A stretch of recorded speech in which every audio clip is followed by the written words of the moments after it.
Nakauwi na sa bansa ang 30 Pinoy na biktima ng human trafficking sa Myanmar para gamitin sa scam operations.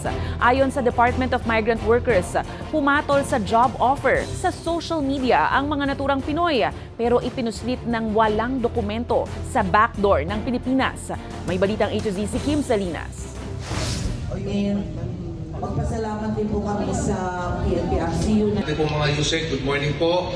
Martes ng madaling araw lumapag sa Ninoy Aquino International Airport Terminal 1 ang eroplano ng 30 Pilipinong biktima ng human trafficking sa Myanmar. Sila po ay galing ng Myanmar at sila inilipad papuntang Bangkok at mula Bangkok sila po ay umuwi na dito sa ating bansa. Etong mga biktima na sinalubong natin ay pumatol sa mga tinatawag nating social platforms na offers. Ang pangakong sweldo sa mga Pinoy bilang customer sales representatives ay 30,000 piso kada buwan, pero pagdating sa Myanmar, gagamitin pala sila sa scam operations. Hindi sila unang-una dumaan sa DMW. Pangalawa, walang lehitimong ahensya na tinatawag nating licensed recruitment agencies ang involved dito. At pangatlo, wala silang OEC o yung Overseas Employment Certificate ranging from 23 to 37 years old. So mga kabataan pa, no? Kaya tayo ay nagbibigay babala sa mga kababayan nating nagdanais magtrabaho sa abroad. Nasa kustodiya na ng Department of Migrant Workers at Overseas Workers Welfare Administration ang na-rescue ng mga Pinoy para makuha ang kanilang mga salaysay at para mabigyan sila ng tulong legal para sa posibleng kasong isasampa laban sa kanilang recruiter. Yung 30 na galing Myanmar ay nakatanggap na ng tinatawag na financial assistance mula sa Department of Migrant Workers. 50,000 yung binigay natin na financial assistance at dadagdagan pa yun ng OWA, yung attached agency ng DMW na magbibigay naman ng 10,000 pesos.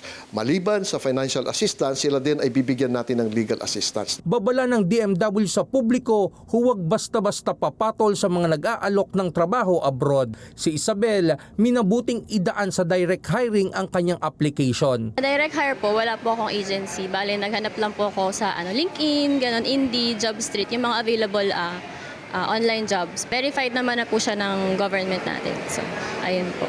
Ready to go na po. Waiting na lang po sa clearance nila. Palipad na si Isabel sa Estados Unidos bilang licensed medical technologist matapos magtrabaho rito sa Pilipinas ng halos 8 taon. Ano naka-receive po ako ng offer is nag-research po ako about dun sa hospital.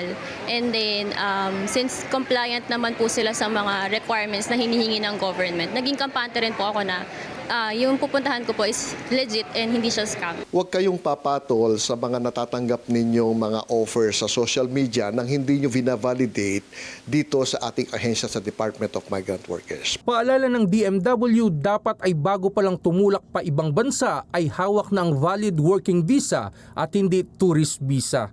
Bukas ay inaasahang darating ulit ang nasa 176 OFWs na na-rescue mula sa human traffickers.